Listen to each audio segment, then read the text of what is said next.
It's Health Matters on Channels Television. A warm welcome to the program. I am Yomi Otaigbe. Today on the show, our attention is on the fourth most common cancer in women around the world. I'm talking about cervical cancer. An estimation by the World Health Organization puts the number of new cases at 570,000 new cases, that is in 2018, and this represents about 6.6% of all female cancers. Approximately, 90% of deaths from cervical cancer around the world happen in low and middle income countries. To tell us more about this cancer, we have in the studio a professor of obstetrics and gynecology and the current national president of the Society of Gynecology and Obstetrics of Nigeria, SOGON, Professor Oluwarotimi Akinola. Thank you so much for joining us. Thanks for having me. So why should we be worried? Yes, cancer is something to worry about, but when it comes to the cervix, why should we be worried? Well, why should we be worried? Just like you said, the sheer magnitude of the number. What we have from Globacon, that's one of the rating agencies, is that every day in Nigeria, something between 24 and 30 women die every day from cervical cancer. And it's not just that they die. Cervical cancer is such an agonizing disease, but worse still is the fact that it's something that's absolutely preventable, that you could prevent it. So when they say fourth commonest, the reason why it is fourth commonest is because the preponderance of it is in developing countries, of which Nigeria is one. In Nigeria is the second commonest. In fact, in parts of Nigeria, it actually competes with breast cancer for the #1 position. Most countries have been able to push it back. And so it's when you take the average that you come to talking about fourth commonest globally. So in Nigeria is the second commonest cancer. It is preventable, but we're not doing anything really about it. Unfortunately, we also do not treat it. Okay, so it's preventable. Yeah. And why do you now think that, despite the fact that it's preventable, we still have women? Can you give us a sense of, the burden in Nigeria? The burden in Nigeria basically is, like I just said, we have 24 to 30 deaths daily occurring. 24 to 30? Daily from cervical cancer. As I was on my way to your studio, I was discussing with the driver because I had a phone in, told me, oh, that patient passed on. So if you walk there, you realize the fact that it's so commonplace, it happens so often, and for something that is preventable, your heart bleeds, particularly because we do not know about it, because the populace does not know about it. The government is not duly interested enough in preventing cervical cancer. And what we say in our society is the fact that every effort, and duly so, is placed on maternal mortality, which we want to prevent maternal mortality.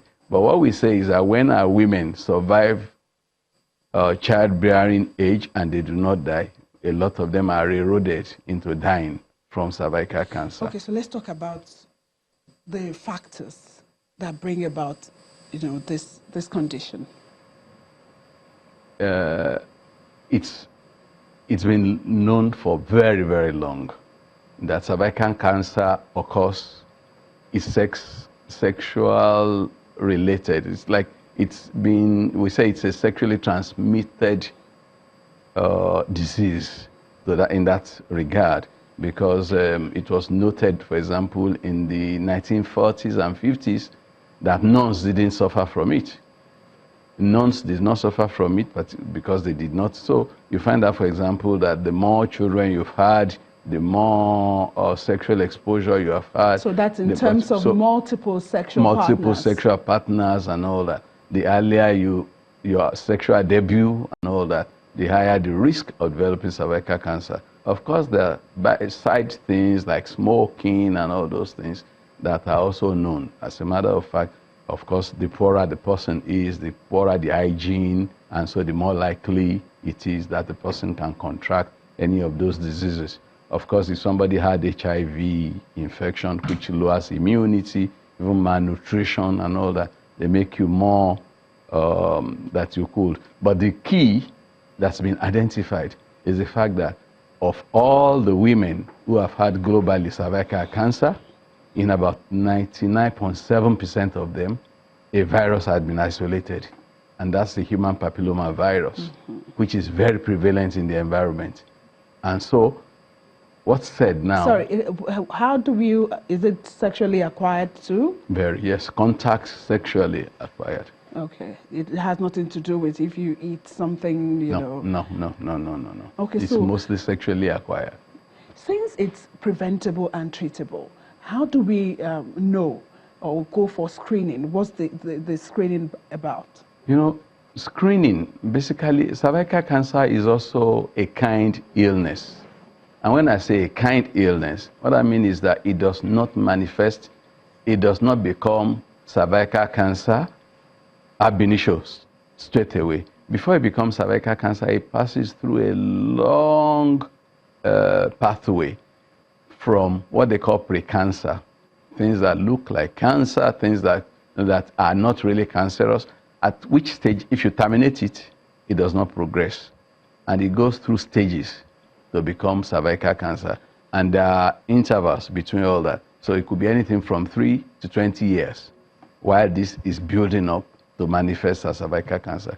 So if you screen, you're likely to discover it early. If you discover it early, usually we either destroy it or remove it. And once you do that, it does not progress to the cervical cancer stage.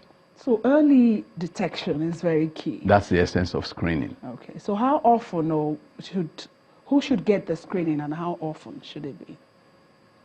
Maybe we're jumping a little bit. The reason why I think we're jumping is the fact that, yes, screening is a secondary prevention mechanism. The major primary prevention mechanism is the fact that people should be aware that it exists. When they are aware that it exists, that they will seek screening. So the thing really is that you do everything that will make you avoid contracting HPV infection. So education. If women know, if only they could, everything you do to avoid HIV would also avoid HPV infection. So if only that education is out there, then it could be prevented. The Hpv virus vaccines have been discovered that if given at appropriate time is unlikely for the person to develop cervical cancer. So that's where I think the bulk of the issue is. But pending when that is done, because the method that was used in Europe, America, and everywhere else is the fact that screening, as you said, and screening, there are several types of screening that can be done. But screening is trying to find those early stages of the disease, yes, because before it becomes cancerous. To, get to the cervix is affected already, and then you have the cancer. Just so, how early should a woman get this cervical screening? Again, that's also almost country specific. When I say country specific, I mean different countries have different guidelines, which they keep changing. What our society, Society of Gynecology and Obstetrics of Nigeria, advocates for Nigeria, and we actually issue the national guideline for it, how it should be done and all that, so that we are educating doctors, health workers, and everybody so that they can do it, is to say, for example, that screening should start from age 25.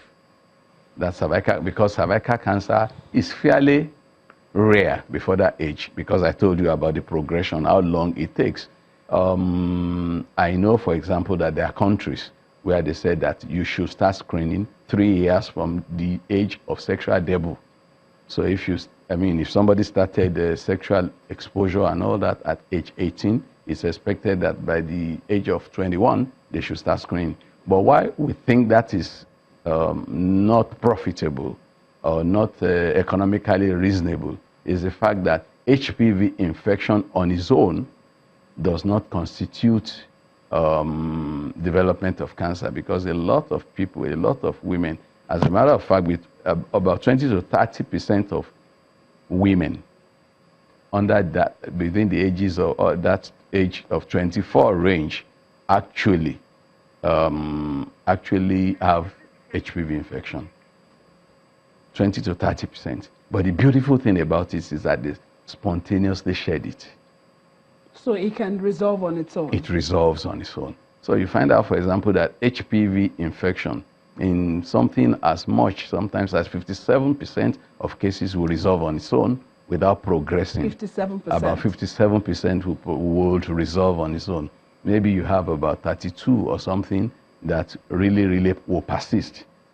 And by persisting, when all the other cofactors act on it, then it can lead to those changes. And like I said, there are grades of abnormality that you can find. So if you find, for example, that what we call the first grade of abnormality there, before it goes on to the second stage, second level, will take about 5 years before it moves on to, and it's only about in 11% of cases that it goes. So we're talking about 89% will resolve back to normal.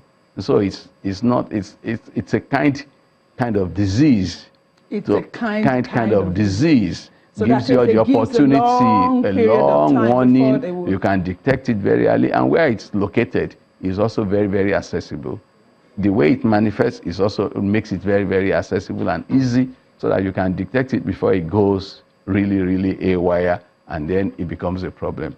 Because, like I said, in Nigeria today, diagnosis of cervical cancer could be almost like a death sentence. Could be a death sentence, one, because we see them fairly late. And that's what we want to, prevent from happening, because there's no reason for any woman to die from cervical cancer, because it's, as you say, preventable and treatable. So why do we find women late coming, at the time that it's almost too late? One, there's no screening program. Most of what we say, actually, screening in Nigeria is opportunistic. A woman walks into my hospital and says, I want to do pap smear, so we do it for her. But there's no organized, national, screening process where you say, for example, at some age, I can ask you outrightly, how many times have you been contacted that you are due for your screening? So just so it's part of, for instance, the way we have the immunization. Immunization. So people really take it up. You live in the United States at particular periods.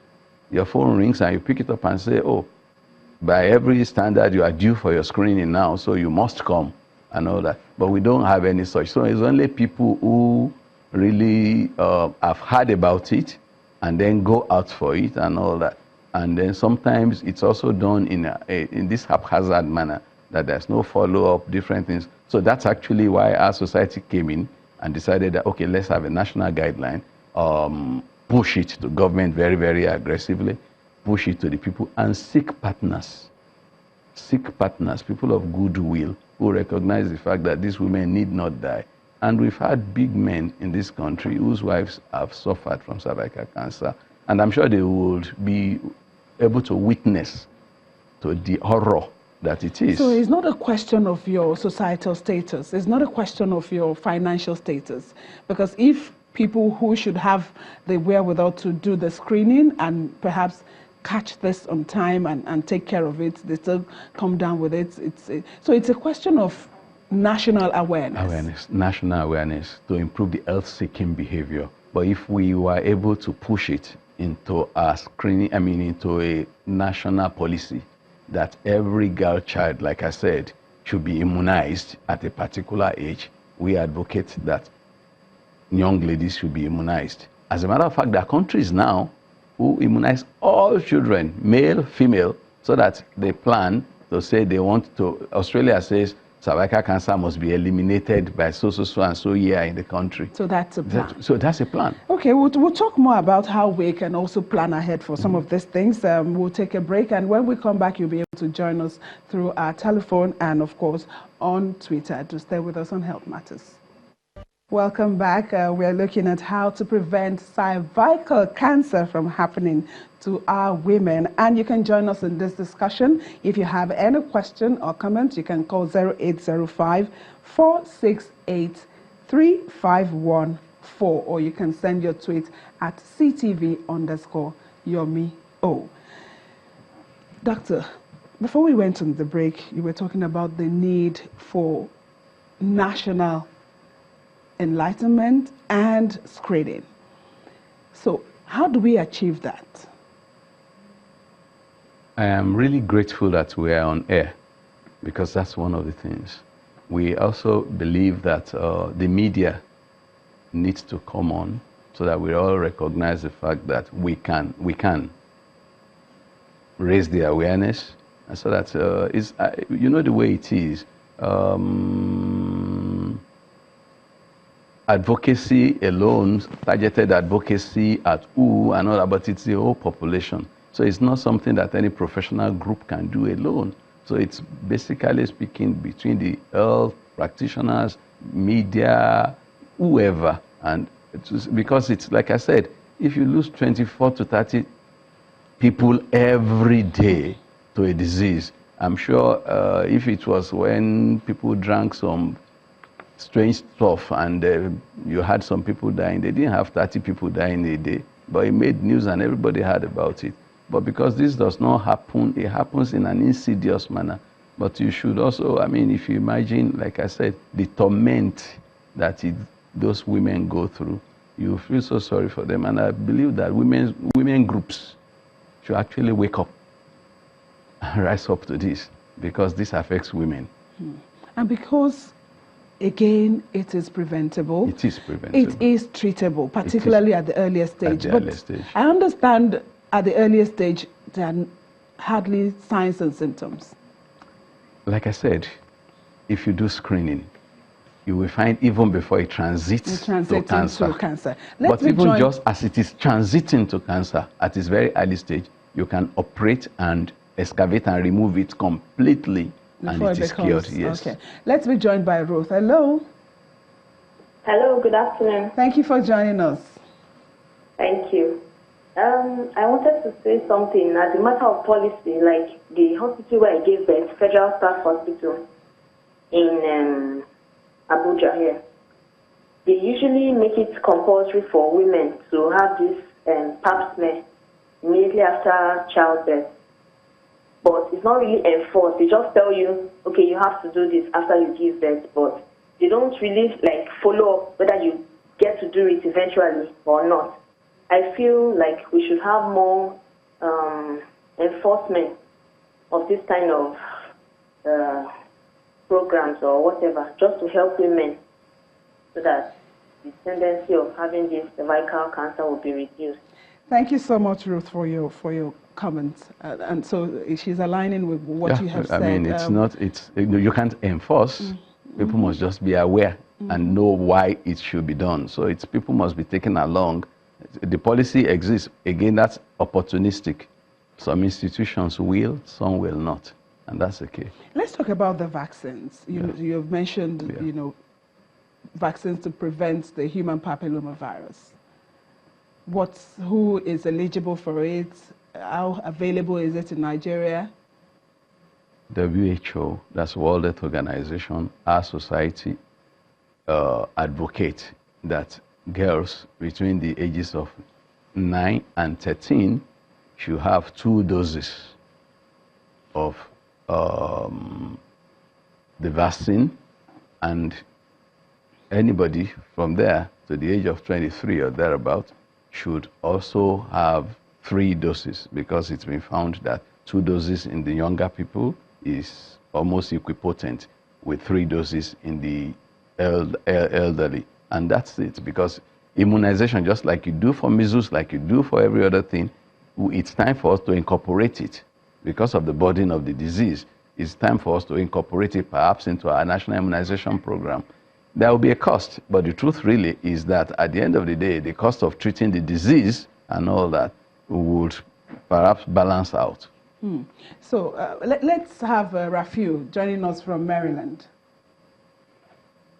Hello.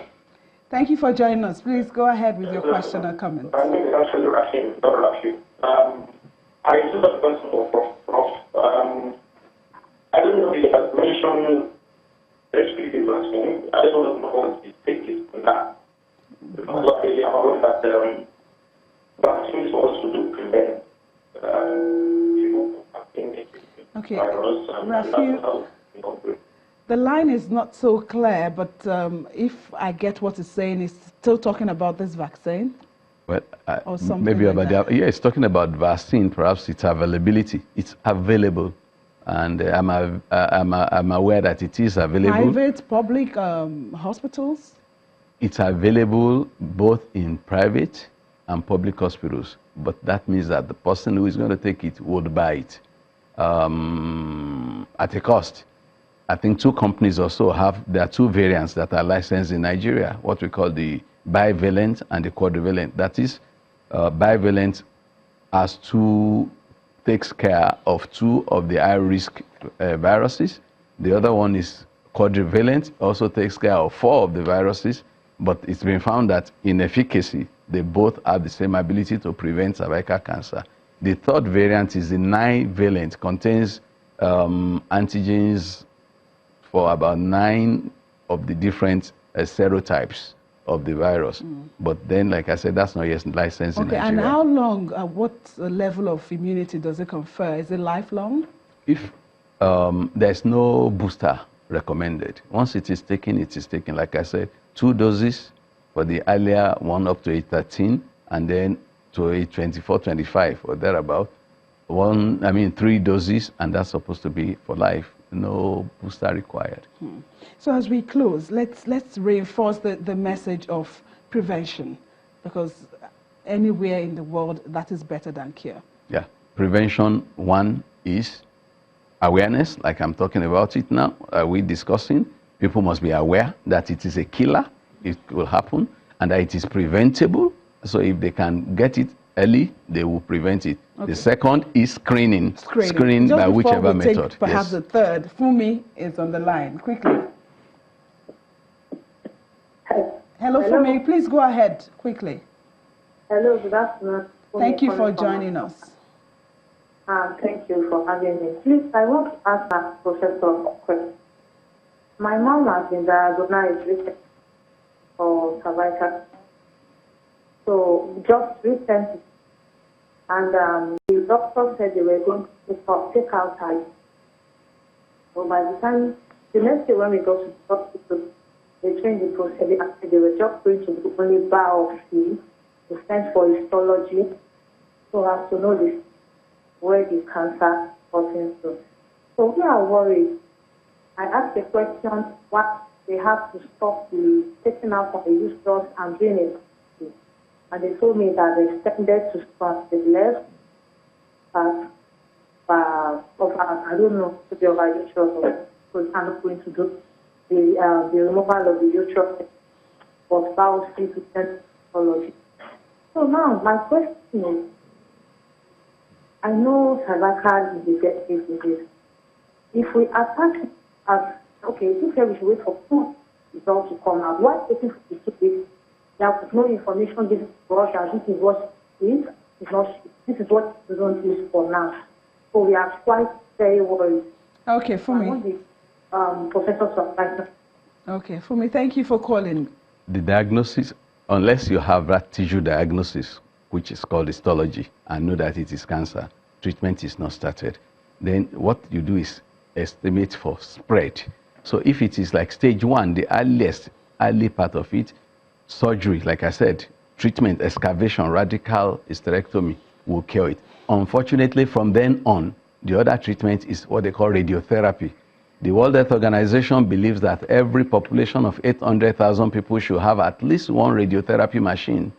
Lagos, as we are talking today, is about 22 million, and we do not have. So we have probably about 3 or 4. The message is in terms of prevention. Yes. One, which is, sexual partners, you should reduce as fidelity. Fidelity. Yes. getting screened, Yes. and immunization. Immunization. Thank you so much for You're sharing your welcome. thoughts with You're us this morning. We've been welcome. speaking with Professor Oluwarotimi Akinola. He's a professor of obstetrics and gynecology and the current national president of the Society of Gynecology and Obstetrics of Nigeria. Thank you for coming. Thank you very much. And that's Health Matters for today. Thank you so much for joining us, for Ruth, for Rafiu, for me, and all the people who are joining us online. We thank you so much for being a part of the show. Let's do this again next week. I am Yomi Otaigbe.